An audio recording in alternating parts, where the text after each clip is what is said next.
ہیں ریحان طارق صاحب جو اینکر پرسن تھے، ان کو کرٹیسائز کرنا اور یہ کہنا کہ ان پر بھی مقدمہ ہونا چاہیے، یہ بالکل غلط ہے. اینکر کا کام صرف سوال کرنا ہوتا ہے، جواب دینا مہمان کا کام ہے.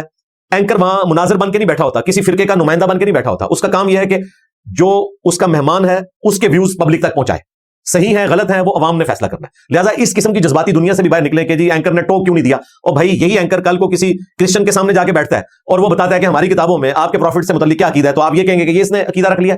یا کوئی ایتھیسٹ ہے اس سے آپ سوال کر رہے ہیں اور وہ اپنا موقف رکھتا ہے تو آپ اینکر کو ایتھیسٹ کہنا شروع کر دیں گے.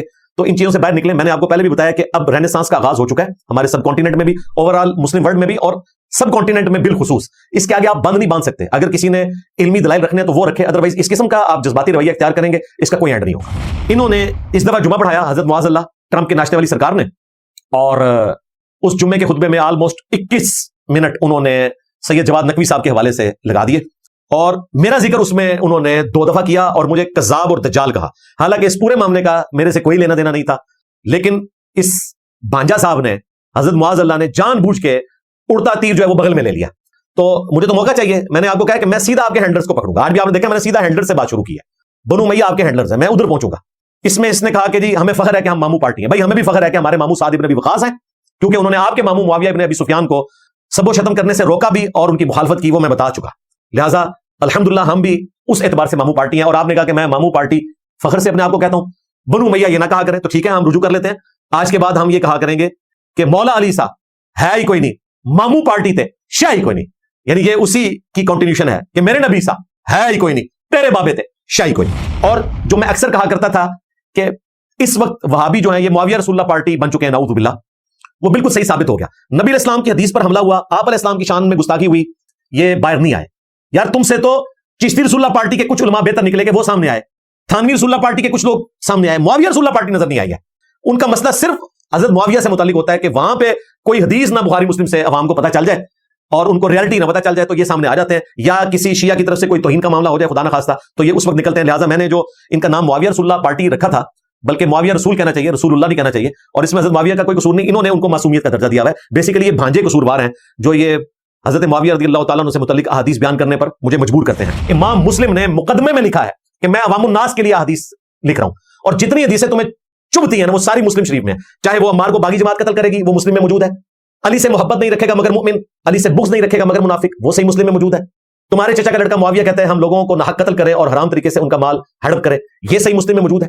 اسی طریقے سے کئی ایک روایتیں وہ ہے ہی صحیح مسلم میں، اور امام مسلم کہہ رہے ہیں کہ میں عوام الناس کے لیے حدیثیں لکھ رہا ہوں. یہ کہتے ہیں آجری نے یہ کہہ دیا، احمد بن حنبل نے یہ کہہ دیا، اور بھائی امام مسلم خود کیا کہہ کے گئے ہیں کہ میں عوام کے لیے لکھ رہا ہوں. تو الحمدللہ امام مسلم کے جانشین ہم ہیں. اور دیکھیں انہوں نے اپنی کنیت رکھی ہے ابو الحسین، حسین کا باپ.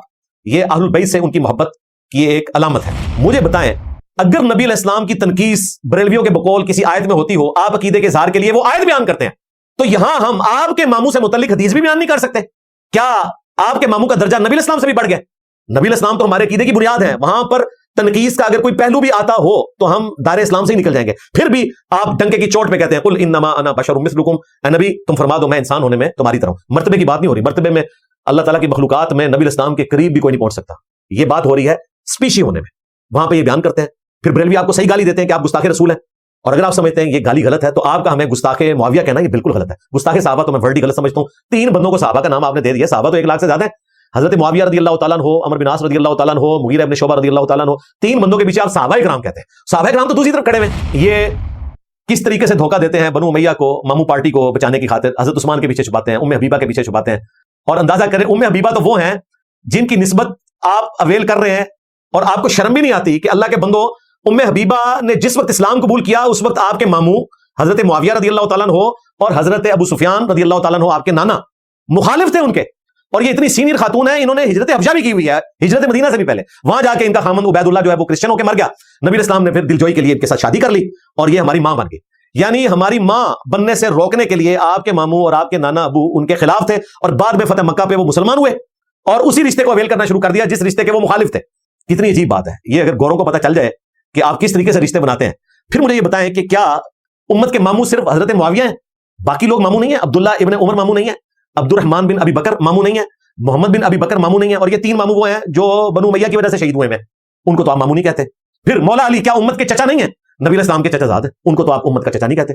32 کے قریب ماموں بنتے ہیں، اور انہوں نے ایک ماموں پکڑا ہوا ہے اور ان کو بنیاد بنا کے یہ لوگ یعنی کہ مامو پارٹی باقی امت کو مامو بنا رہی ہے. تو یہ ظلم چھوڑ دیں. آپ دیکھیں میں اکثر عذرائے تفنن سمجھانے کے لیے کہتا ہوں کہ ان سے پوچھیں کہ پہلے خلیفہ کے مخالفین کہتے ہیں جی منکرین زکات، مرتدین، مسلمہ کذاب، جھوٹے پیغمبر کے ماننے والے. ہم کہتے ہیں بالکل. دوسرے خلیفہ کے مخالفین کہتے ہیں رومنز اور پرشینز. ہم کہتے ہیں بالکل. تیسرے خلیفہ کے مخالفین کہتے ہیں جی خارجی. بالکل جھوٹ بولتے ہو، خارجی تو اس وقت ہے ہی نہیں تھے. خارجی بخاری مسلم میں ہے، حضرت علی کے دور میں ظاہر ہوئے.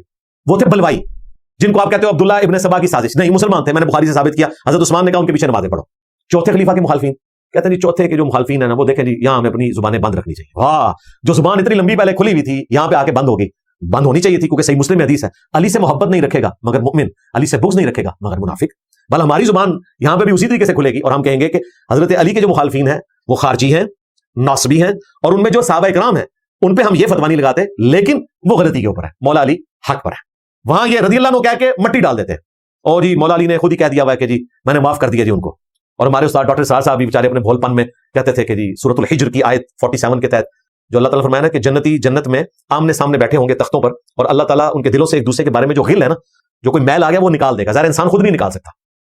تو انہوں نے کہا کہ مولا علی کہا کرتے تھے کہ یہ میرے اور معاویہ کی، آپ کا تو بلڈ اپ ہوا ہے وابیوں میں، یہ حضرت معاویہ کے بارے میں نہیں ہے.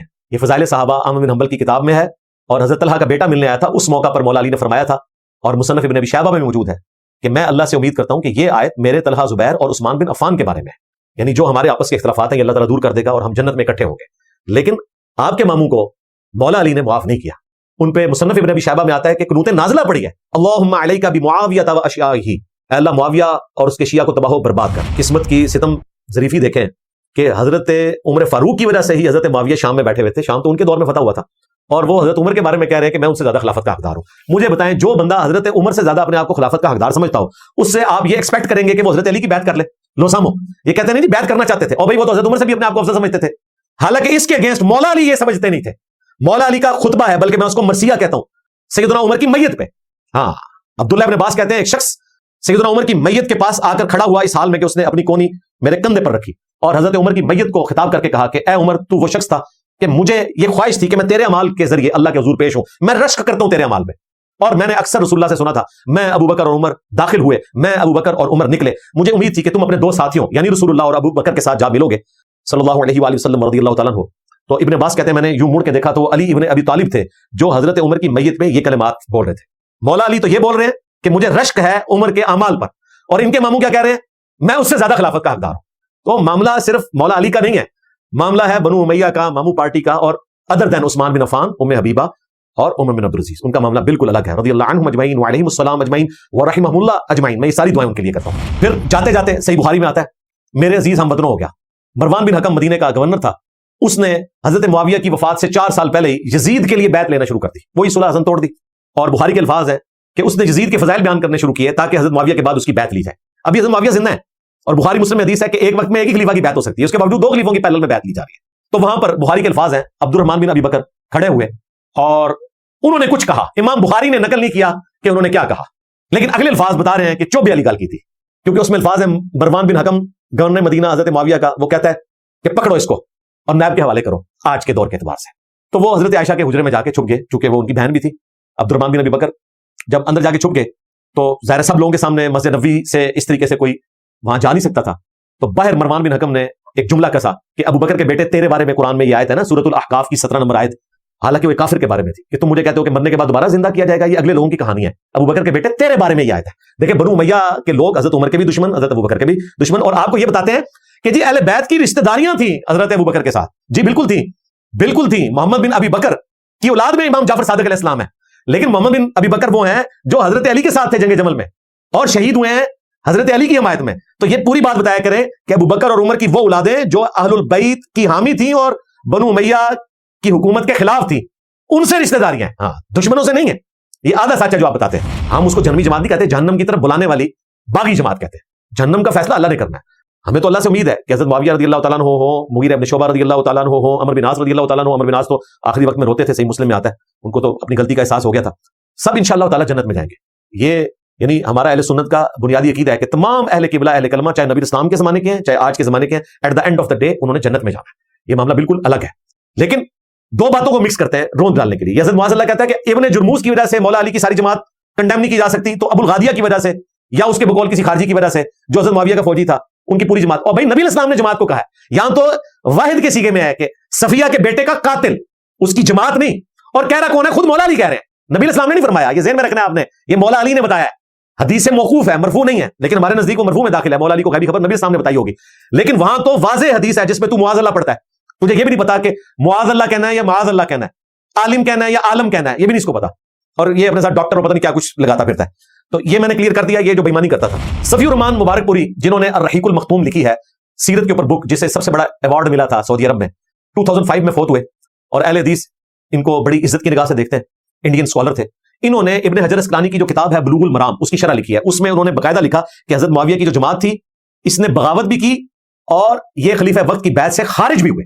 انہوں نے ترجمہ کرتے وقت اس عربی شرح کا مطلب بھی بدل دیا. ہم دونوں لگائیں گے, اوریجنل ترجمہ بھی لگائیں گے اور جو انہوں نے بدل دیا وہ بھی لگائیں گے. اندازہ کریں یہ اپنے علماء کے تراجم پبلک کے سامنے پیش نہیں کر سکتے.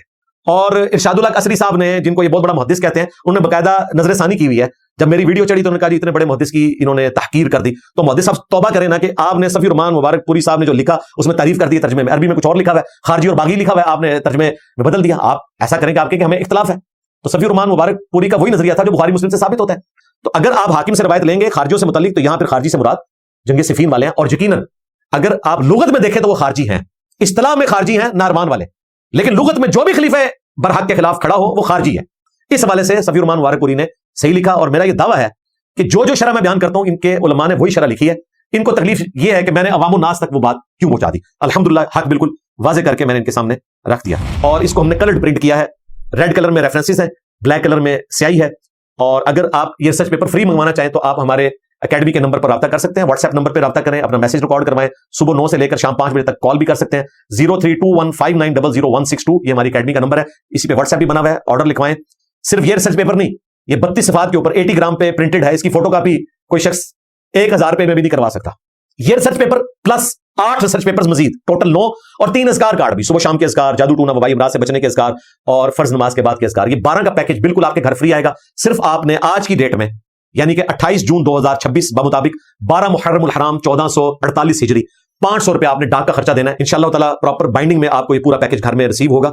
آپ ہماری اکیڈمی میں رابطہ کریں اور ضرور اس کو منگوا کے پڑھیں. یہ سارا ٹاپک میں نے 32 صفحات کے اندر الحمدللہ کور کیا ہے. کوئی مسلمان بھی محروم نہ رہے اس کو پڑھنے سے. آپ PDF بھی ڈاؤن لوڈ کر سکتے ہیں ahlsunnatpak.com سے, ہارڈ کاپی بھی منگوا سکتے ہیں, کیونکہ ایک نشست کے اندر میں یہ سارے ٹاپکس جمع نہیں کر سکتا. میں چونکہ آج اسپیسیفکلی کوشش کر رہا ہوں کہ تھوڑے سے وقت میں آپ کو مقدمہ سمجھا دوں کہ یہ سنی شیعہ اختلاف کی بنیاد کہاں سے شروع ہوئی ہے. الحمدللہ رب العالمین والصلاة والسلام علی سید الانبیاء والمرسلین وعلی آلہ واصحابہ اجمعین الی یوم الدین. رب اشرح لی صدری ویسر لی امری واحلل عقدۃ من لسانی یفقهوا قولی. ربنا آتنا من لدنک رحمہ وہیئ لنا من امرنا رشدا. لا الہ الا انت سبحانک انی کنت من الظالمین. ولا حول ولا قوة الا باللہ العلی العظیم. آمین. الحمدللہ آج 28 جون 2026 بمطابق 12 محرم الحرام 1448 ہجری سنڈے کے دن کا پبلک سیشن نمبر 241 ہونے جا رہا ہے. آج کا جو کرنٹ افیئر ہے یقیناً وہی ہے جو آپ لوگ ایکسپیکٹ کر رہے ہیں. وہ ہمارے اہل تشیع عالم دین علامہ سید جواد نقوی صاحب حفظہ اللہ تعالی, ان کی ایک پوڈ کاسٹ ریکارڈ ہوئی, پچھلے ویک اپلوڈ ہوئی, انجینئر ریحان طارق صاحب کے ساتھ. اس میں چند سیکنڈ کے جملے ایسے تھے جن کے بارے میں اہل سنت کی طرف سے چند علماء نے یہ کلیم کیا کہ یہ حضرت معاویہ بن ابی سفیان رضی اللہ تعالی عنہما کی شان میں گستاخانہ جملے ہیں.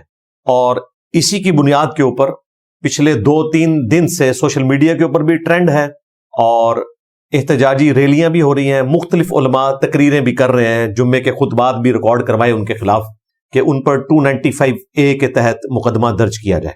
اس اعتبار سے تو محرم الحرام 1448 ہجری بہت سکون سے گزرا کہ کوئی دہشت گردی کی ایکٹیویٹی پرفارم نہیں ہوئی اور کوئی اس طرح کی کنٹروورسی سامنے نہیں آئی.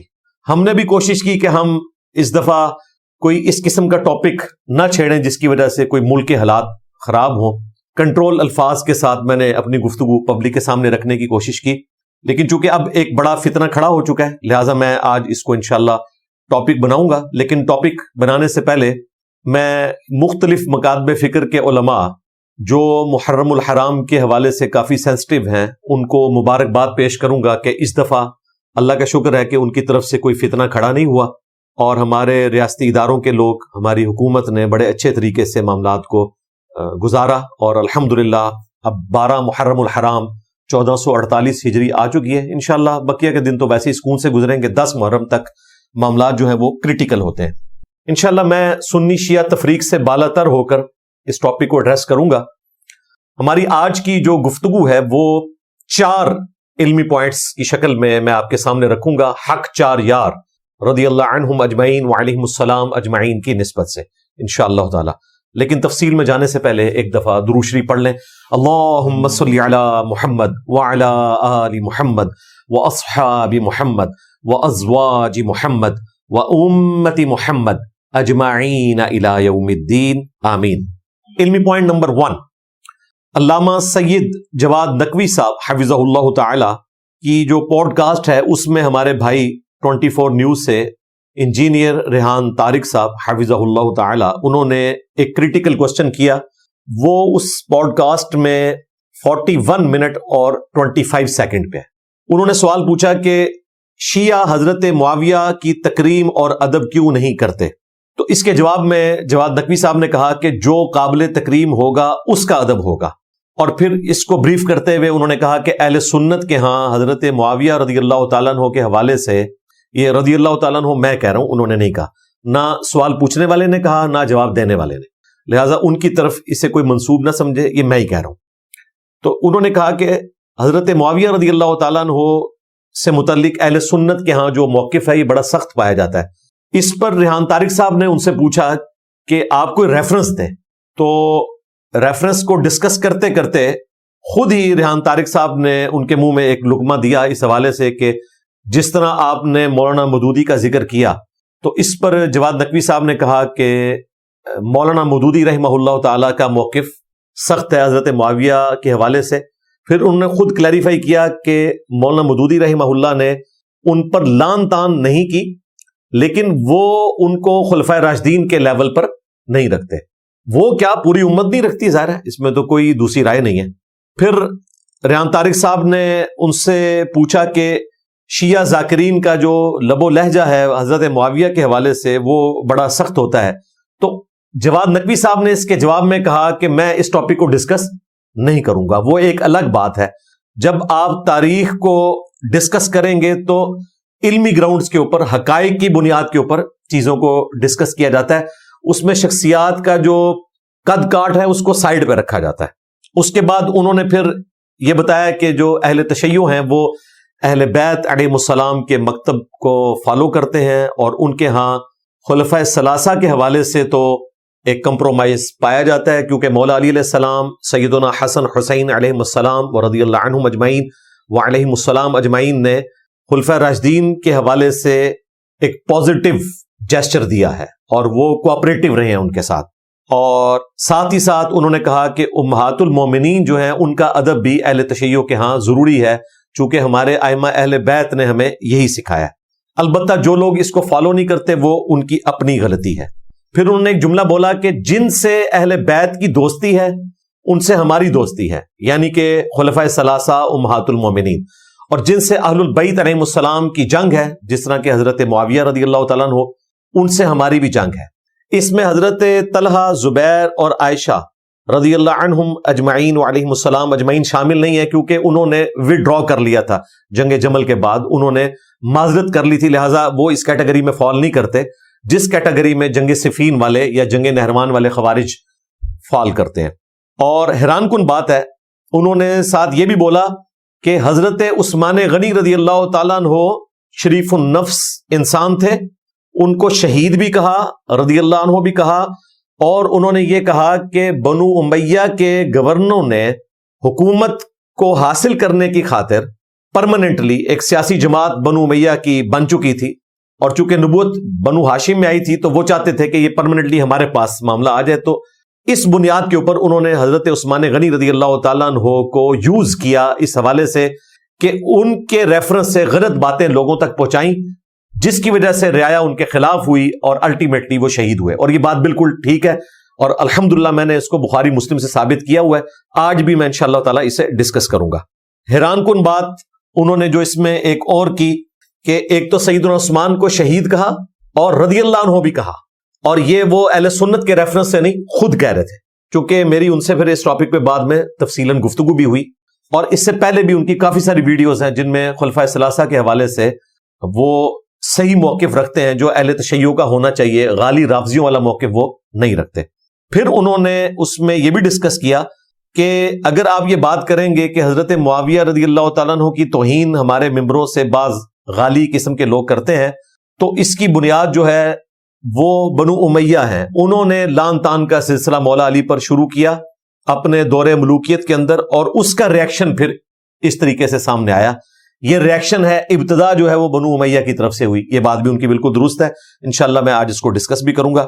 اور اینڈ پہ انہوں نے اس کو کنکلوڈ کرتے ہوئے کہا کہ کبھی بھی ائمہ اہل البیت علیہ السلام نے اپنے مخالفین کے حوالے سے کبھی نیگیٹو کوئی زبان استعمال نہیں کی, ایون ان مخالفین کے بارے میں جن سے وہ دشمنی بھی رکھتے تھے.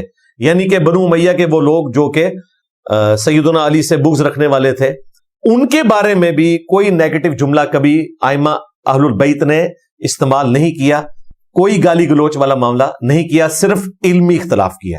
اب یہ جب ویڈیو سامنے آئی تو لوگوں نے صرف وہ ایک جملہ کاٹا کہ جی جواد نقوی صاحب نے کہہ دیا ہے کہ حضرت معاویہ رضی اللہ تعالیٰ عنہ کی کوئی تکریم نہیں ہے, وہ تکریم کے قابل نہیں ہے. ایک پورا مقدمہ انہوں نے بیان کیا تھا, اس میں سے اگر آپ پک اینڈ چوز کرنا شروع کریں گے تو پھر آپ کچھ رزلٹ چاہیں وہ نکال سکتے ہیں. جبکہ میں نے جو آپ کو بیان کیا یہ ساری پوڈ کاسٹ ان کے اپنے آفیشیل چینل کے اوپر رکھی ہوئی ہے, آپ سن لیں. یہ پورا مقدمہ اس طریقے سے بیان ہوا ہے. خیر, ریحان طارق صاحب اور ان کا جو ٹی وی چینل ہے وہ پینک کر گیا. انہوں نے آلموسٹ 36 گھنٹے کے بعد اس ویڈیو کو ڈیلیٹ کر دیا, حالانکہ آلموسٹ کوئی 1.5-2 لاکھ ویوز آ چکے ہوئے تھے. میں نے جواد نقوی صاحب کی جو اپنے چینل کی ویڈیو ہے اس کو اپنے چینل سے شیئر کروایا تھا, اس کے ویوز اب 2 لاکھ کراس کر چکے ہیں, اور اس میں کوئی کٹنگ نہیں ہے. ہونا تو یہ چاہیے تھا کہ جن جملوں کے اوپر اعتراض تھا اس کو ٹرم کر دیا جاتا, باقی جو 2 گھنٹہ اور آلموسٹ 3 منٹ کی پوڈ کاسٹ تھی اس کو باقی رکھا جاتا, لیکن انہوں نے ساری پینک کر کے ڈیلیٹ کر دی.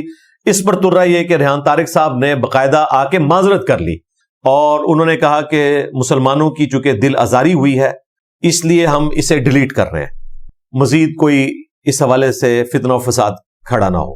پیمرا کا نوٹس بھی ان کو گیا, میری ان سے بھی تفصیلاً گفتگو ہوئی ہے, جواد نقوی صاحب سے بھی اور ریحان طارق صاحب سے بھی, آلموسٹ 15-20 منٹ. تو کافی ساری چیزیں انہوں نے مجھے بتائیں, لیکن میں ان کو سینسر کرتا ہوں, وہ کیمرے میں ڈسکس کرنے والی نہیں ہے. بہرحال الٹیمیٹلی یہی ہوا ہے کہ انہوں نے ویڈیو ڈیلیٹ کر دی, اور جواد نقوی صاحب نے کہا کہ ہم ویڈیو ڈیلیٹ نہیں کریں گے, ہم نے جو کچھ بیان کیا یہ ہمارا عقیدہ ہے, اور انہوں نے ابھی تک ڈیلیٹ نہیں کی, اور نہ کرنی چاہیے. جب وہ عقیدے کے طور پہ اس کو سمجھتے ہیں تو ان کا رائٹ ہے, جس نے ان کا رد کرنا ہے وہ علمی کرے. جس طرح میں بھی چند چیزوں پہ ریزرویشن رکھتا ہوں اہل تشیع سے, انشاءاللہ میں آج ان کے سامنے رکھ دوں گا. اس حوالے سے ہمارے جو بھائی ہیں ریحان طارق صاحب جو اینکر پرسن تھے, ان کو کرٹیسائز کرنا اور یہ کہنا کہ ان پر بھی مقدمہ ہونا چاہیے یہ بالکل غلط ہے. اینکر کا کام صرف سوال کرنا ہوتا ہے, جواب دینا مہمان کا کام ہے.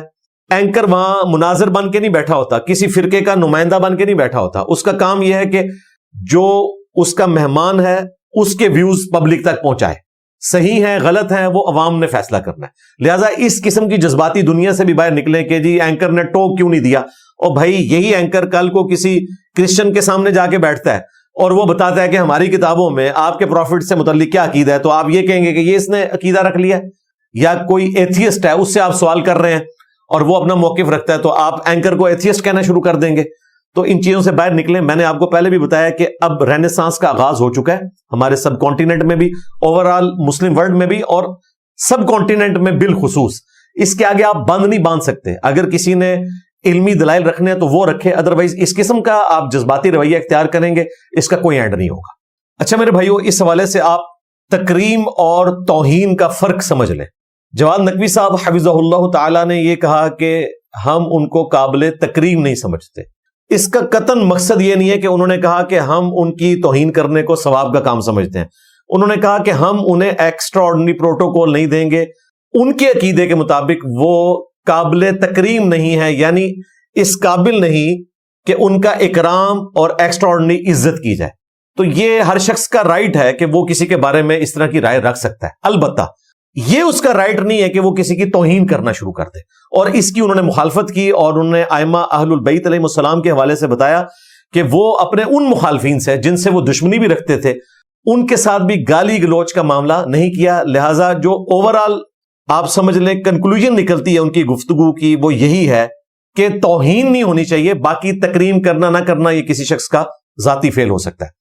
باقی جو عام ذاکرین ہیں اور جذباتی قسم کے علماء ان کے لیے میں آج اہل تشیع کی جو مشہور کتاب ہے سیدنا مولا علی رضی اللہ تعالیٰ عنہ علیہ السلام کے خطبات کا مجموعہ نہج البلاغہ اس میں سے ایک خطبہ ان کے گوشت گزار کروں گا. میں کافی دفعہ نہج البلاغہ سے درس دے چکا ہوں لیکن آج کی گفتگو کے حوالے سے ورڈ بائی ورڈ یہ خطبہ نمبر 204 ہے اور اس کی ہیڈنگ ہے کہ جب میدان صفین میں مولا علی نے کچھ لوگوں کو سنا کہ وہ شامیوں پر سب و شتم کر رہے ہیں تو اس موقع پر آپ نے وہاں ایک خطبہ دیا.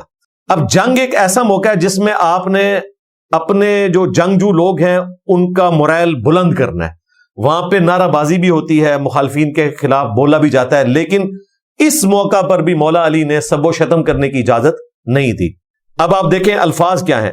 آپ علیہ السلام نے جنگ صفین کے موقع پر اپنے ساتھیوں میں چند آدمیوں کو سنا کہ وہ شامیوں پر سب و شتم کر رہے ہیں تو فرمایا میں تمہارے لیے اس چیز کو پسند نہیں کرتا کہ تم گالیاں دینے لگو.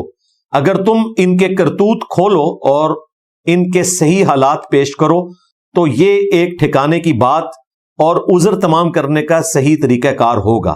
تم گالم گلوچ کی بجائے یہ کہو کہ اے خدا ہمارا بھی خون محفوظ رکھ اور ان کا بھی, اور ہمارے اور ان کے درمیان اصلاح کی صورت پیدا کر اور انہیں گمراہی سے ہدایت کی طرف لا تاکہ حق سے بے خبر حق کو پہچان لیں, گمراہی اور سرکشی کے شیدائی اس سے اپنا رخ موڑ لیں. یہ خطبہ مکمل ہوا. اس میں مولا علی نے واضح اپنے ماننے والوں کو میدان جنگ میں بھی کہا کہ سب و شتم نہیں کرنا. حیران کن بات ہے یہ سیم خطبہ اہل سنت کے ہاں المستدرک للحاکم میں پایا جاتا ہے. اس میں کچھ اور الفاظ بھی ہیں. اس میں ایک کرٹیکل جملہ ہے کہ مولا علی نے فرمایا اہل شام کو گالی مت دو, ان کی برائی کو برا کہو. ایک ترجمہ یہ ہوا کہ ان میں جو برے ہیں ان کو ایکسپوز کرو. اوورال اہل شام کو برا مت کہو کیونکہ نبی علیہ السلام نے اہل شام کے بارے میں پریڈکشنز فرمائی ہیں. اچھا وہ پریڈکشنز وہ ہیں جن کو آج کل چند ناسبی علماء نے اٹھا کے تو جنگ صفین میں حضرت علی رضی اللہ تعالیٰ عنہ کے مقابلے پر حضرت معاویہ رضی اللہ تعالیٰ عنہ کو صحیح ثابت کرنے کے لیے یوز کیا کہ جی اہل شام کی تو اتنی برکات ہیں, ان کی تو اتنی تعریفیں ہیں. حالانکہ وانتم تعلمون, انہیں پتہ ہے کہ یہ اہل شام وہ ہیں جو قرب قیامت میں ہوں گے کیونکہ یہ احادیث قرب قیامت سے متعلق ہے. اسی حدیث کے اندر آگے چل کر امام محمد مہدی کا بھی ذکر ہے کہ وہ شام میں اس وقت آئیں گے اور شام کا ماحول کیا ہوگا وہ سارا مولا علی نے ڈسکس کیا ہے. ہم انشاءاللہ تعالیٰ اس کو ڈسپلے کروا دیں گے. مقصد یہ ہے کہ اہل شام کے جو فضائل آپ بیان کرتے ہیں یہ قرب قیامت سے متعلق ہے. اچھا دیکھیں دوسری طرف یہ بڑے عجیب ہیں ناسبی لوگ, جب ان کی جہادی تنظیمیں پچھلے دنوں داعش کی شکل میں سامنے آئی تو اس وقت یہ شام والی ساری حدیثیں ان کے اوپر لگا رہے تھے. اگر یہ آج کے دور جو ان کے نزدیک قرب قیامت کا دور ہے اس سے متعلق ہے تو یہ جنگ صفین پہ کیسے لگ گئی؟ تو یہ ہر دفعہ کوئی بھی اس قسم کی چیز سامنے آتی ہے تو ایک ٹکٹ میں وہ مزہ لوٹنے کی کوشش کرتے ہیں. تو یہ میں نے اس لیے بیان کیا کہ بعض لوگ ان ناسبیوں سے دھوکہ کھاتے ہیں اور وہ شام والی حدیث لے کر تو مولا علی کے اوپر لان تان کرنا شروع کر دیتے ہیں. یہاں میں موقع غنیمت جانتے ہوئے نہج البلاغہ سے مولا علی علیہ السلام کا ایک خط بھی پریزنٹ کروں گا جو انہوں نے حضرت معاویہ رضی اللہ تعالیٰ عنہ کے نام لکھا. اب یہ جو خط ہے مکتوب نمبر 6 یہ اہل سنت اور اہل تشیع دونوں کے لیے اس اعتبار سے گائیڈ لائنز پرووائڈ کرتا ہے کہ ہمارا حضرت معاویہ رضی اللہ تعالیٰ عنہ کے بارے میں عقیدہ کیا ہونا چاہیے. اہل تشیع کو تو ویسے ہی قبول کرنا چاہیے, یہ نہج البلاغہ سے میں پیش کر رہا ہوں. اہل سنت کو بھی اندازہ ہوگا کہ نہج البلاغہ میں ایسا مواد موجود ہے کہ جو اس چیز کو سپورٹ کرتا ہے جو اہل سنت میں اہل البیت علیہ السلام سے محبت رکھنے والے لوگ, خلفائے ثلاثہ کا احترام کرنے والے لوگ, امہات المومنین کو ڈیو رسپیکٹ دینے والے لوگ اور بنو امیہ کو کنڈیم کرنے والے لوگ عقیدہ رکھتے ہیں, اس کو سپورٹیو یہ چیز موجود ہے. معاویہ ابن ابی سفیان کے نام جن لوگوں نے ابو بکر، عمر اور عثمان کی بیعت کی تھی انہوں نے میرے ہاتھ پر اسی اصول کے مطابق بیعت کی جس اصول پر وہ ان کی بیعت کر چکے تھے۔ یہ حضرت معاویہ کو قائل کیا جا رہا ہے کہ آپ میری بیعت کریں، اور اس کی بنیاد یہ ہے کہ مجھے انہی اصحاب نے خلیفہ چنا ہے جنہوں نے ابو بکر، عمر، عثمان کو چنا تھا، لہٰذا اب پیچھے اختلاف والی بات ہی کوئی نہیں۔ اور اس کی بنا پر جو حاضر ہے اسے پھر نظر ثانی کا حق نہیں، اور جو بر وقت موجود نہ ہو اسے رد کرنے کا اختیار نہیں، اور شورا کا حق صرف مہاجرین اور انصار کو ہے۔ وہ اگر کسی پر ایکا کریں اور اسے خلیفہ سمجھ لیں تو اسی میں اللہ کی رضا اور خوشنودی سمجھی جائے گی۔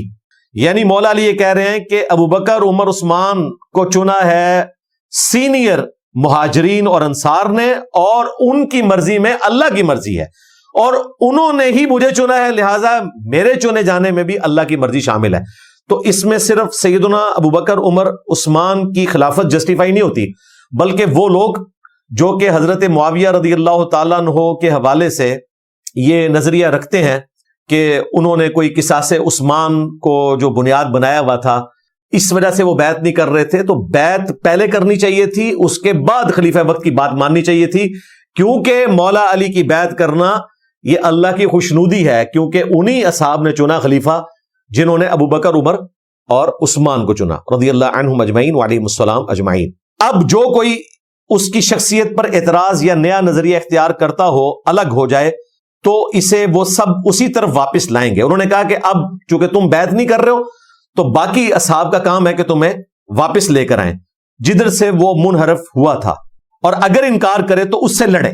اور یہ حکم تو قرآن میں بھی آیا ہے، اللہ تعالیٰ نے فرمایا کہ اگر مسلمانوں کا کوئی گروہ باغی ہو جائے تو اس کے ساتھ قتال کرو یہاں تک کہ وہ حق پر واپس آ جائے، کیونکہ وہ مومنوں کے طریقے سے ہٹ کر دوسری راہ پر ہو لیا ہے، اور جدھر وہ پھر گیا ہے اللہ تعالیٰ بھی اسے ادھر ہی پھیر دے گا۔ یہ سورۃ النساء کی جو آیت نمبر 115 ہے، اجماع امت کے اوپر جو دلیل ہے، وَيَتَّبِعْ غَيْرَ سَبِيلِ الْمُؤْمِنِينَ نُوَلِّهِ مَا تَوَلَّى، یہ اس آیت کی طرف اشارہ تھا کہ جو مومنین کے راستے سے ہٹ کر کوئی اور راستہ اختیار کرے گا تو اللہ تعالیٰ پھر اس کو اسی طرف پھیر دے گا، یعنی وہ جو گمراہی کا راستہ اختیار کر رہا ہے اللہ تعالیٰ اس کا رخ اسی طرف کر دے گا۔ تو اس آیت کی طرف اشارہ کیا مولا علی نے۔ اے معاویہ، اگر تم اپنی نفسانی خواہشات سے دور ہو کر عقل سے دیکھو تو سب لوگوں سے زیادہ مجھے عثمان کے خون سے بری پاؤ گے، مگر یہ کہ تم بہتان باندھ کر کھلی ہوئی چیزوں پر پردہ ڈالنے لگے ہو۔ والسلام، اینڈ پہ انہوں نے سلام بھی لکھا، اور یہ واضح اشارہ تھا کہ حضرت معاویہ رضی اللہ تعالیٰ عنہ کو مولا علی مسلمان تصور کرتے تھے، جس طرح بعض غالی شیعہ کا یہ کہنا کہ وہ منافق تھے، نعوذ باللہ، تو ایسا نہیں تھا۔ بہرحال وہ ایسے مسلمان تھے جو خلیفہ وقت کے خلاف بغاوت کرنے والے تھے، لیکن تھے مسلمان۔ اب یہ جو نہج البلاغہ سے میں نے خطبہ پیش کیا، اس کو سپورٹیو ہمارے جو سید علی خامنائی صاحب شہید رحمہ اللہ تعالی، جو سپریم لیڈر تھے ایران کے، جن کو ظلماً امریکہ اور اسرائیل نے مل کے شہید کیا، اور مسلمان اس جنگ کی تکلیف ابھی تک کاٹ رہے ہیں، اللہ کرے اب تو کنکلوژن کی طرف باتیں جا رہی ہیں۔ ان کے 3 فتوے یہاں پر میں اہل تشیع کے لیے ڈسکس کرنا ضروری سمجھتا ہوں، جو اردو زبان میں پرنٹ ہو چکے ہیں کتابی شکل میں، ہم انشاءاللہ تعالی ڈسپلے بھی کروا دیں گے۔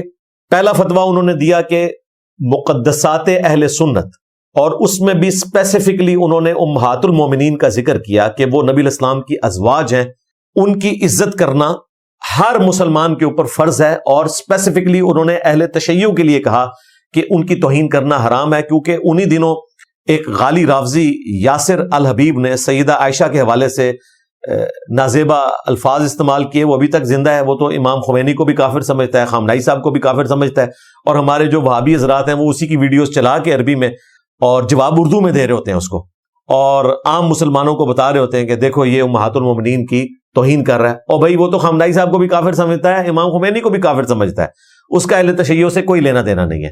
تو اس کے خلاف فتویٰ دیا۔ جب چند عرب ٹیلی ویژنز کے اوپر اس کی ویڈیوز آئیں تو خامنائی صاحب نے کہا کہ مقدسات اہل سنت کی توہین کرنا یہ حرام ہے، یہ اہل تشیع کے مکتب میں جائز نہیں ہے۔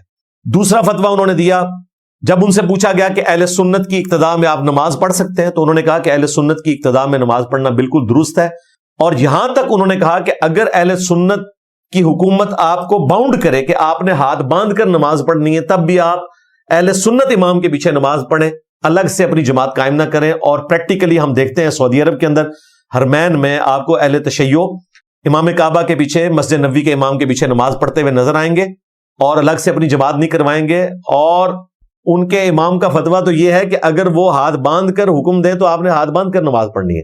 حالانکہ شیعہ کی فقہ میں مسئلہ یہ بتایا جاتا ہے کہ ہاتھ باندھنے سے نماز فاسد ہو جاتی ہے. ہمارے نزدیک تو یہ بالکل باطل ہے. ہاتھ باندھ کر نماز پڑھنا بھی سنت ہے، ہاتھ چھوڑ کر نماز پڑھنا بھی سنت ہے. آج ٹاپک نہیں ہے. بہرحال یہ بڑی جرت دکھائی خامنائی صاحب نے. اور تیسرا فتویٰ جب ان سے پوچھا گیا، یہ چھریوں کے ذریعے ماتم کرنا، اپنے جسم کو زخمی کرنا، آگ پر ماتم کرنا، گولی کا ماتم کرنا، اس کے بارے میں شرعی حکم کیا ہے؟ تو انہوں نے بڑے سخت الفاظ استعمال کیے کہ یہ تمام بدعات ہیں اور یہ دین کی بدنامی کا ذریعہ ہے. اس قسم کی کسی ایکٹیویٹی کو انہوں نے سپورٹ نہیں کیا کہ جس میں آپ اپنے جسم کو نقصان پہنچائیں. تو یہ 3 فتوے اہل تشیع کے لیے میں نے رکھے ہیں اور اہل سنت کی ایجوکیشن کے لیے. اب آ جائیں اہل سنت کی کتابوں کی طرف. ایک بڑی مشہور حدیث آپ نے بچپن سے سن رکھی ہے، لیکن ہمارے علماء نے وہ بھی ہمیں آدھی بتائی. وہ حدیث صحیح بخاری اور صحیح مسلم دونوں میں موجود ہے. میرے صحابہ کو گالی مت دو، اگر تم احد پہاڑ کے برابر سونا بھی خیرات کر دو تو میرے صحابہ میں سے اگر کسی نے 1 مد یعنی تقریباً 600 گرام، آدھا کلو خیرات کیا تو اس کے 600 گرام گندم خیرات کرنے کے برابر تم نہیں ہو سکتے، حالانکہ تم احد پہاڑ جو کہ 7.5 کلومیٹر پہ پھیلا ہوا چٹیل پہاڑ ہے پتھر کا، اس کے برابر سونا بھی خیرات کر دو. اور پھر اگلے الفاظ ہیں اس کے آدھے کو بھی نہیں پہنچ سکتے. یعنی 1 پاؤ گندم اگر کوئی سینئر صحابی اللہ کی راہ میں خرچ کر رہا ہے تو بعد والا احد پہاڑ کے برابر سونا بھی خیرات کر دے، اس کے برابر نہیں ہو سکتا. یہ حدیث ہمیں آدھی بتائی گئی اور اس کا رزلٹ یہ نکلا کہ لوگوں نے خلفائے راشدین کے زمانے میں اور خصوصاً سیدنا علی رضی اللہ تعالیٰ عنہ کے دور میں جن علاقوں پر بنو امیہ کی حکومت تھی، وہاں پر جو سیدنا علی کی توہین تھی ممبروں سے، اس کو چھپانے کی کوشش کی. پوری حدیث یہ صحیح مسلم کے اندر موجود ہے. بخاری میں اس کا کچھ حصہ ہے، مسلم میں پورا اس کا کانٹیکسٹ ہے. ویسے تو یہ کہتے ہیں کہ جی کانٹیکسٹ بتائیں، شان نزول بتائیں، تو یہ شان ارشاد حدیث کا کیا تھا؟ اس میں الفاظ ہیں کہ خالد ابن ولید رضی اللہ تعالیٰ عنہ نے ایک دفعہ جذبات میں آ کر حضرت عبد الرحمن بن عوف کو گالیاں دی جب ان کا آپس میں جھگڑا ہوا. عبد الرحمن بن عوف رضی اللہ تعالیٰ عنہ نے آ کے شکایت کی نبی علیہ السلام کو، تو آپ علیہ السلام نے حضرت خالد ابن ولید سے کہا تھا کہ خالد اب تم میرے صحابہ کو گالی مت دو، اگر تم احد پہاڑ کے برابر سونا خیرات کر دو تو میرے صحابہ نے جو 600 گرام یعنی 1 مد خیرات کیا اس کے آدھے کو بھی نہیں پہنچ سکتا. یہ تو خالد ابن ولید کو کہا گیا تھا، اور خالد ابن ولید وہ ہیں جو فتح مکہ سے پہلے مسلمان ہوئے ہیں، لیکن چونکہ صلح حدیبیہ کے بعد مسلمان ہوئے ہیں، جبکہ اسلام کا گراف اوپر ہی جا رہا تھا. مشکل وقت انہوں نے اسلام کا نہیں دیکھا ہوا، جو کہ عبد الرحمن بن عوف نے مکی دور دیکھا تھا اور مدنی دور کا بھی کچھ حصہ. تو نبی علیہ السلام نے خالد ابن ولید کو کہا کہ اگر میرے صحابہ میں سے کوئی گندم خیرات کرتا ہے 1 مد یا اس سے آدھا، تم احد پہاڑ کے برابر سونا خیرات کر کے بھی وہاں نہیں پہنچ سکتے، تم میرے صحابہ کو برا مت کہو. حالانکہ خالد ابن ولید بھی صحابی تھے. یہاں نبی اسلام نے فرق کر دیا کہ خالد کس وقت کے صحابی ہیں اور دوسرے کس وقت کے صحابی ہیں. اب مجھے بتائیں، اگر خالد ابن ولید جو کہ صحابی ہیں انہیں یہ اجازت نہیں کہ کسی سینئر صحابی کو گالی دیں، اور وہ اپنے اعمال میں کبھی بھی عبد الرحمن بن عوف کے برابر نہیں ہو سکتے احد پہاڑ کے برابر سونا بھی خیرات کر کے، تو یہ ذرا کیلکولیشن کریں. یعنی 1 پاؤ گندم کی قیمت نکالیں اور 7.5 کلومیٹر پہ پھیلے ہوئے احد پہاڑ چٹیل پتھروں کا، اس کے برابر سونا کیلکولیٹ کریں. دنیا کا سپر کمپیوٹر بھی فیل ہو جائے گا اس کی قیمت نکالنے کے لیے کہ وہ سونے کی قیمت کیا بنے گی. تو کروڑوں اربوں خالد ابن ولید ہوں، ایک عبد الرحمن بن عوف کو نہیں پہنچ سکتے. اور مولا علی ان کو تو آپ چھوڑ دیں کہ ان کا مرتبہ کس بڑے لیول کا ہے. تو بیسیکلی صحابہ اکرام کو ڈرایا گیا تھا کہ تم نے یہ کام نہیں کرنا، لہذا اولین مخاطب اس کے صحابہ اکرام ہیں. اگر صحابہ میں سے کوئی صحابی یا اس کے انڈر کسی دوسرے صحابی کو گالی گلوچ کا معاملہ کیا جاتا ہے تو وہ بڑا مجرم ہے. آج کا جو مسلمان ہے وہ کم مجرم ہے کیونکہ اس نے وہ وقت نہیں دیکھا ہوا. اور اسپیسیفکلی حدیث جونیئر صحابہ کے بارے میں تھی کہ تم نے سینئرز کے بارے میں زبان درازی نہیں کرنی. ہمارے لیے تو ظاہر ہوگی، ہم بعد میں آنے والے ہیں، لیکن اسپیسیفکلی یہ جونیئرز کے بارے میں تھی کہ اپنے سینئرز کا آپ نے احترام کرنا ہے، ان کا ادب کرنا ہے. اب یہ حصہ انہوں نے چھپایا ہوا تھا کہ یہ تو مسئلہ تھا خالد ابن ولید ورسز عبد الرحمن بن عوف. انہوں نے اس مسئلے کو سپاہ صحابہ کے ذریعے بنا دیا شیعہ ورسز خلفائے ثلاثہ. وہ بھی بنتا ہے، لیکن بھائی اس سے پہلے ان کا بنتا ہے کہ جنہوں نے صحابی ہوتے ہوئے مولا علی کی جو ہے وہ توہین کی، اور آج آپ کہہ رہے ہیں کہ جی ان کی تکریم ہونی چاہیے یا نہیں ہونی چاہیے، اس کے اوپر آپ بحثیں کر رہے ہیں. دیکھنا چاہیے کہ ان کے دور میں ان کے چاہنے والوں نے کیا کچھ کیا. وہ انشاءاللہ تعالی میں کچھ نمونہ رکھ بھی دوں گا یہاں پر. یہ جو جھگڑا ہے عبد الرحمن بن عوف کا اور خالد بن ولید کا، اس کا کچھ حصہ صحیح بخاری میں ایک اور جگہ موجود ہے، اور حافظ ابن کثیر رحمہ اللہ نے سورۃ الحدید کی جو آیت نمبر 10 ہے، وَكُلًّا وَعَدَ اللَّهُ الْحُسْنَى، یعنی اللہ تعالیٰ نے تمام کے لیے اچھا وعدہ کیا ہوا ہے. جو احسان کے ذریعے پیروی کرنے والے لوگ ہیں صحابہ کرام کی، چاہے وہ صحابہ میں ہو تابعین میں ہو، سب کے لیے at the end of the day اچھا وعدہ تیار کر رکھا ہے. اس آیت کی تفسیر میں اس حدیث کو بھی لے کے آئے ہیں، اور وہاں پہ انہوں نے یہ بتایا کہ یہ جھگڑا کس موقع پر ہوا تھا، جبکہ بنو جذیمہ جنہوں نے اس وقت اسلام قبول کیا لیکن بیچارے جاہل لوگ تھے، ان کو اپنے اسلام کی اناؤنسمنٹ کرنے کا طریقہ نہیں پتا تھا. انہوں نے صحابہ کرام کو دیکھ کر کہا کہ ہم اپنے دین سے پھر گئے، ہم اپنے دین سے پھر گئے، یعنی ہم اپنے بت پرستی کے دین سے پھر گئے. وہ یہ کہنا چاہ رہے تھے، بجائے اس کے کہ وہ کہتے اسلمنا اسلمنا. ان کو تو پتہ ہی نہیں تھا. خالد بن ولید کو نبی الاسلام نے اسی قبیلے کی طرف بھیجا تھا، انہوں نے آؤ دیکھا نہ تاؤ ان کو قتل کرنا شروع کر دیا. وہاں پہ عبد الرحمن بن عوف کا جھگڑا ہو گیا ان کے ساتھ، اور وہاں پہ یہ سارا واقعہ پیش آیا. عبداللہ ابن عمر نے بھی قتل کرنے سے انکار کر دیا. انہوں نے باقاعدہ پھر اس حدیث کو روایت بھی کیا، مسند احمد میں بھی ہے، بخاری میں تفصیل کے ساتھ ہے. بہرحال باقی اصحاب رک گئے. نبی الاسلام کے پاس شکایت آئی تو آپ علیہ السلام نے 2 دفعہ اللہ کے حضور دعا کی کہ اے اللہ میں خالد کے اس عمل سے بری ہوں، جو اس نے کیا میں اس کی کوئی ذمہ داری نہیں لیتا. اور پھر نبی الاسلام نے اس قبیلے کے جو مقتولین تھے ان کی بلڈ منی بھی، یعنی دیت بھی ادا کی. تو یہ پورا واقعہ ہے جو حافظ ابن کثیر نے نقل کیا. آپ اندازہ کریں کتنا کرٹیکل ایشو تھا یہ، اور اس کو بھی عوام الناس سے بچایا گیا، کہیں ان کو صحیح بات پتہ نہ چل جائے. ویسے آپ نے بڑی مشہور حدیث سنی ہوگی، بخاری مسلم دونوں میں حدیث ہے کہ اگر میری بیٹی فاطمہ بھی چوری کرے تو میں اس کے بھی ہاتھ کٹوا دوں گا. اچھا، سیدہ فاطمہ کے حوالے سے تو یہ بیان کیا جاتا ہے، تو سیدہ فاطمہ سے تو بڑا مرتبہ کسی کا بھی نہیں ہے نا صحابہ کرام میں. صحابہ کرام میں سے اگر کچھ جونیئرز اپنے سینئر اصحاب کے ساتھ کوئی ایسا رویہ کریں کہ جس کی بنیاد پہ بعد میں آنے والے مسلمانوں کو ٹونٹ کیا جائے کہ جی آپ لوگ توہین کر رہے ہیں صحابہ کرام کی، تو سب سے پہلے مقدمہ تو ان پر قائم ہوگا جن جونیئرز نے اپنے زمانے میں اپنے سینئر اصحاب کا احترام نہیں کیا. اب وہ آپ سن لیں، صحیح بخاری اور صحیح مسلم دونوں میں موجود ہے. آل مروان یعنی بنو امیہ، ان میں سے ایک شخص مدینے کا گورنر بنا.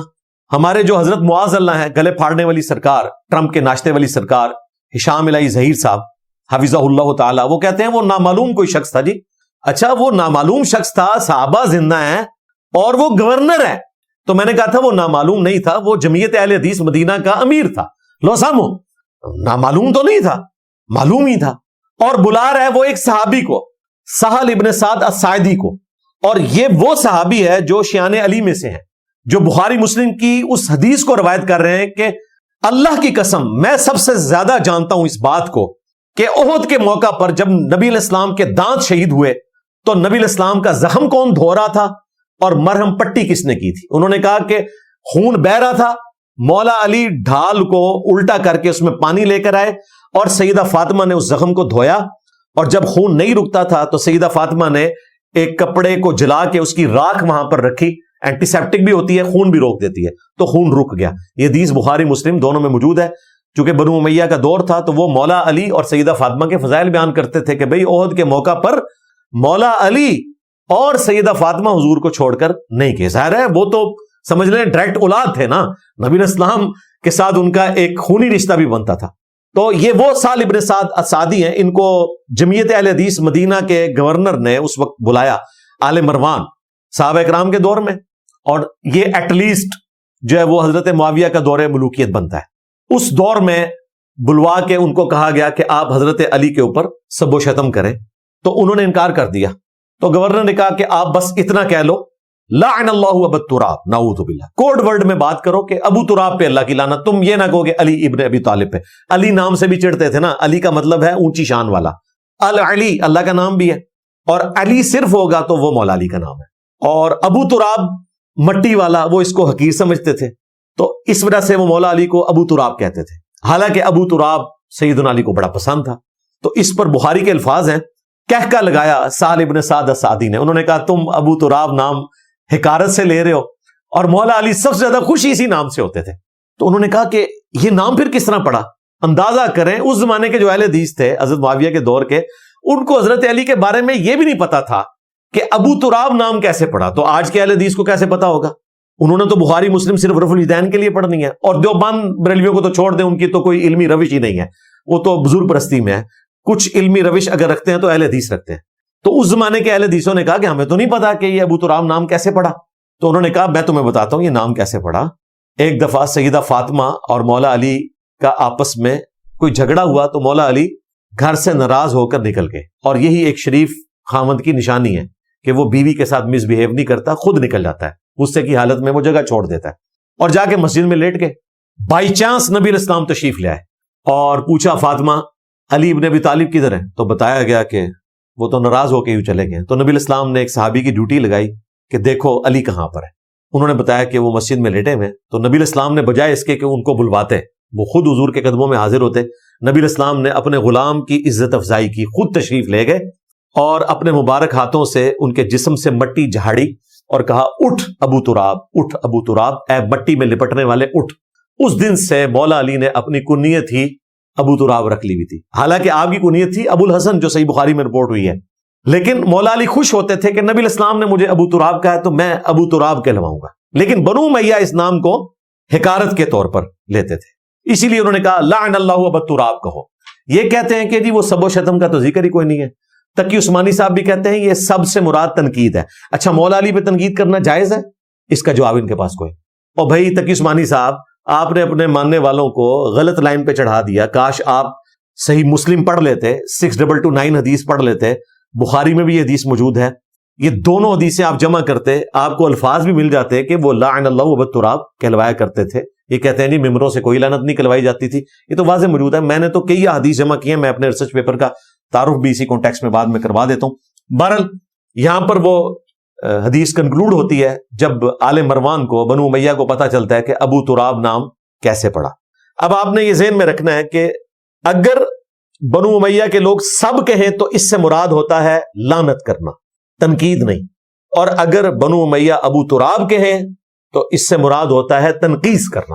6220 نمبر حدیث ہے صحیح مسلم میں، اس میں واضح الفاظ ہیں کہ حضرت معاویہ رضی اللہ تعالیٰ عنہ نے حضرت سعد ابن ابی وقاص رضی اللہ تعالیٰ عنہ کو بلایا، اور پھر الفاظ ہیں امر معاویہ، معاویہ نے انہیں حکم دیا تو انہوں نے انکار کرتے ہوئے کہا کہ میں کبھی بھی علی ابن ابی طالب پر سب نہیں کروں گا، کیونکہ جو کچھ میں نے رسول اللہ سے ان کے بارے میں سن رکھا ہے، 3 ایسی کرٹیکل باتیں کہ ان میں سے مجھے ایک بھی مل جائے تو میرے لیے سرخ اونٹوں سے بہتر ہے۔ یہ کون کہہ رہا ہے؟ جو نبی علیہ السلام کا ماموں ہے، یعنی ہمارے ماموں بھی ہوئے سعد ابن ابی وقاص۔ عشرۃ مبشرہ میں ہیں، 10 جنتی اصحاب میں شامل ہیں۔ پرشین امپائر گرانے والے جنگ قادسیہ میں سعد ابن ابی وقاص ہیں۔ یہ وہ شخصیت ہے، اور اس سے بھی بڑھ کر بخاری مسلم میں حدیث ہے، مولا علی کہتے ہیں کہ میں نے خود سعد سے متعلق نبی علیہ السلام کی مبارک زبان سے عہد کے موقع پر سنا تھا، سعد تیر چلا تجھ پہ میرے ماں باپ قربان۔ نبی علیہ السلام نے اپنے ماں باپ کو جمع کیا تھا سعد پر۔ تو سعد ابن ابی وقاص ہمارے ماموں ہیں، ہم بھی ماموں پارٹی ہیں، لیکن ہمارے ماموں ہیں سعد ابن ابی وقاص، جس طرح کہ تمہارے ماموں جو ہیں وہ حضرت معاویہ رضی اللہ تعالیٰ عنہ ہیں، وہ بھی ہمارے لیے لائق تکریم ہے اس حوالے سے کہ وہ صحابی ہیں، بس باقی جو کچھ انہوں نے کیا اس حوالے سے نہیں، صحابی ہونے کی وجہ سے ہمارے لیے قابل احترام ہے۔ کاش وہ یہی احترام خلفائے راشدین کا بھی کرتے، خصوصاً مولا علی کا، جو ہم ان کا کر رہے ہیں۔ تو سعد ابن ابی وقاص رضی اللہ تعالیٰ عنہ نے انکار کیا، اور اس کے بعد انہوں نے 3 فضائل ذکر کرنا شروع کی۔ اب حیران کن بات ہے، یہاں بھی وہ سب کا ترجمہ کرتے ہیں جی تنقید کے لیے کہا، اس میں واضح الفاظ ہیں، انہوں نے انکار کیا کہ میں کبھی بھی سب نہیں کروں گا۔ وہ کیا کہلوا رہے تھے؟ اس میں الفاظ ہیں تم ابو تراب پر سب کیوں نہیں کرتے؟ ابو تراب بنو امیہ کہہ رہے ہیں، اور سب لعن اللہ ابا تراب بالکل فٹ ان بیٹھتا ہے اس میں کوئی دوسری رائے موجود نہیں ہے۔ امام نووی نے کہا کہ جی وہ تو فضائل سننا چاہ رہے تھے اس لیے انہوں نے یہ بات کی ہے، وہ تو میں پھر اینڈ پہ بتاؤں گا کہ اس حدیث کا اینڈ کس پہ ہوتا ہے، اس پہ امام نووی کا پروگرام تو شیر افضل مروت ہو گیا۔ کیونکہ اس میں اینڈ پہ الفاظ ہیں جتنے دن پھر حضرت معاویہ مدینہ شریف رہے انہوں نے حضرت علی رضی اللہ تعالیٰ عنہ کے بارے میں کوئی نیگیٹو جملہ اپنی زبان سے نہیں نکالا، جو میرے باپ نے ان کو 3 فضائل بتائے اور جس طریقے سے ڈانٹا تھا۔ تو مولا علی رضی اللہ تعالیٰ عنہ کے 3 فضائل کا ذکر کرنا شروع کیا سیدنا سعد ابن ابی وقاص رضی اللہ تعالیٰ عنہ نے۔ انہوں نے کہا کہ معاویہ سن، پہلی فضیلت، خیبر کے موقع پر نبی صلی اللہ علیہ وآلہ وسلم نے فرمایا تھا کل میں اس شخص کے ہاتھ میں جھنڈا دوں گا جو اللہ اور اس کے رسول سے محبت کرتا ہے، اللہ اور اس کا رسول اس سے محبت کرتے ہیں۔ ہم پوری رات اس شوق میں سوئے نہیں کہ وہ خوش نصیب کون ہوگا۔ صبح جب اٹھے تو مولا علی کو نبی الاسلام نے بلایا، ان کو آشوب چشم تھا، اپنا مبارک لعاب ان کی آنکھوں میں لگایا، اس کی وجہ سے ان کو شفا ہو گئی، اور پھر نبی الاسلام نے ان کو روانہ کیا جھنڈا دے کر، اللہ تعالیٰ نے ان کے ہاتھ پر فتح عطا فرمائی۔ دوسرا موقع غزوہ تبوک کے موقع پر نبی الاسلام نے فرمایا تھا، یہ پہلا اور آخری موقع تھا کہ مولا علی اس جنگ میں شریک نہیں ہو رہے تھے، کہ اے علی کیا تو اس بات پہ خوش نہیں کہ تیری میرے ساتھ وہی نسبت ہے جو ہارون کی موسیٰ کے ساتھ، مگر میرے بعد کوئی نبی نہیں، یعنی اگر میرے بعد کوئی نبی ہوتا تو مولا علی ہوتے۔ مجھے بتائیں اگر مولا علی اتنی قربانیوں کے باوجود نبی نہیں ہے تو غلام احمد قادیانی دجال تھے، شاہی کوئی نہیں۔ اگر یہ ٹائٹل ملنا ہوتا تو مولا علی کو ملتا۔ وہاں پہ بھی نبی الاسلام نے فرمایا اگرچہ نسبت ایک نبی کی دوسرے نبی والی ہے، یعنی ہارون کی موسیٰ کے ساتھ، لیکن یہاں پر ہارون کی جگہ تم ہو، لیکن تم پیغمبر نہیں، کیونکہ ختم نبوت ہو چکی ہے میرے اوپر صلی اللہ علیہ وآلہ وسلم۔ اب یہ حدیث ختم نبوت کے اوپر بھی پہرا دیتی ہے، اور یہ بھی بتاتی ہے کہ مولا علی رضی اللہ تعالیٰ عنہ نبی الاسلام کے نزدیک کیا اہمیت رکھتے تھے اس حوالے سے۔ اور تیسری فضیلت انہوں نے فرمائی کہ جب نجران کے کرسچنز آئے اور ایز اے لاسٹ ریزارٹ ان کے ساتھ مباہلے والا معاملہ ہوا، اللہ تعالیٰ نے حکم دیا قُلْ تَعَالَوْا نَدْعُوا أَبْنَاءَنَا وَأَبْنَاءَكُمْ، یہ وہی آیت جو گلے پھاڑ پھاڑ کے یہ جو ہے وہ پڑھتے ہیں ہمارے وہابی برادران، اور میں ان کو کئی سالوں سے کہہ رہا ہوں کہ یہ آپ مبالغے والی حدیث بیان نہیں کر سکتے اپنے ممبر سے، اور اس کی شرح وہ بیان کرنی ہے جو ابن تیمیہ نے لکھی ہے۔ ابن تیمیہ نے منہاج السنہ کتاب شیعہ کے خلاف لکھی ہے، اور اس میں انہوں نے لکھا کہ ان کے ماموں نے ہمارے ماموں کو، یعنی کہ حضرت معاویہ رضی اللہ تعالیٰ عنہ نے حضرت سعد ابن ابی وقاص رضی اللہ تعالیٰ عنہ کو سب کرنے کا حکم دیا۔ یہ ابن تیمیہ نے خود مانا ہے اور انہوں نے انکار کر دیا، یہ شرح بھی بیان نہیں کر سکتے۔ تو یہ آیت مباہلہ کے کانٹیکسٹ میں نبی الاسلام مولا علی، حسن، حسین اور فاطمہ کو لے کر آئے اور اللہ کے حضور پیش کیا، اللہم ہؤلاء اہل بیتی، اے اللہ یہ میرے اہل البیت ہے۔ حالانکہ نبی الاسلام کی کم از کم 9 بیویاں تو اس وقت تھیں زندہ، کسی کو لے کر نہیں گئے، حالانکہ اس میں تھا اپنی عورتوں کو لے آؤ، لے کے جا سکتے تھے، الحمدللہ وہ بھی اہل البیت ہیں سورۃ الاحزاب کی آیت نمبر 33 کے تحت، لیکن یہ اسپیشل پروٹوکول ان اہل البیت کا تھا، نبی الاسلام ان کو ساتھ لے کر گئے۔ یہ 3 فضائل بتائے۔ یہی حدیث سنن ابن ماجہ میں آتی ہے، اس میں ایک چوتھی فضیلت بھی ذکر ہوئی ہے، من کنت مولاہ فہذا علی مولا، غدیر خم پہ فرمایا تھا جس کا مولا میں اس کا مولا علی، اور اس میں تو الفاظ ہیں سعد غصے میں آ گئے۔ اس کی صحت پہ کلام ہے، اس روایت کو بعض لوگ صحیح کہتے ہیں، بعض ضعیف کہتے ہیں، بہرحال مسلم شریف میں اس کی اثر موجود ہے۔ اب حیران کن بات دیکھیں، سیم اسی صحیح مسلم کی سند کے اوپر سنن نسائی الکبریٰ کا چیپٹر ہے خصائص علی، اس میں یہی روایت موجود ہے، اور زبیر علی زئی رحمہ اللہ کے جو شاگرد ہیں شیخ غلام مصطفیٰ ظہیر صاحب، انہوں نے خصائص علی پہ تحکیم لگائی ہے، اس حدیث کو صحیح کہا، اور ان کو صحیح کہنے کی ضرورت ہی نہیں ہے کیونکہ آلریڈی یہ صحیح مسلم میں موجود تھی، سند 100% وہی ہے۔ اس میں آگے الفاظ ہیں، وہ عامر بن سعد بن ابی وقاص کہتا ہے پھر جتنے دن حضرت معاویہ مدینہ شریف رہے، حضرت علی کی تنقیص کا ایک جملہ اپنی زبان سے نہیں نکالا، کیونکہ میرے باپ نے جس طریقے سے ان کو ایڈریس کیا تھا، کمال بات ہے۔ اچھا، یہ جو حدیث ہے مسلم شریف کی، اس میں ایک طریق میں یہ بھی آیا کہ سیدنا عمر کہتے ہیں کہ مجھے خیبر سے پہلے کبھی یہ خواہش نہیں تھی کہ حضور مجھے کسی معاملے میں امیر مقرر کریں، ذمہ داری کا کام ہے، لیکن یہاں پہ میری بھی خواہش تھی کہ میں امیر بنتا، کیونکہ حضور علیہ السلام نے فرمایا کہ اللہ اور اس کا رسول بھی اس سے محبت کرتے ہیں، لیکن یہ فضیلت حضرت علی کے حصے میں آئی۔ یہ بھی الفاظ ہیں صحیح مسلم کے اندر موجود، اور ان کو روایت کیا ہے حضرت ابو ہریرہ رضی اللہ تعالیٰ عنہ نے سیدنا عمر کے حوالے سے۔ بہرحال یہ روایت یہاں پہ کنکلوڈ ہوئی۔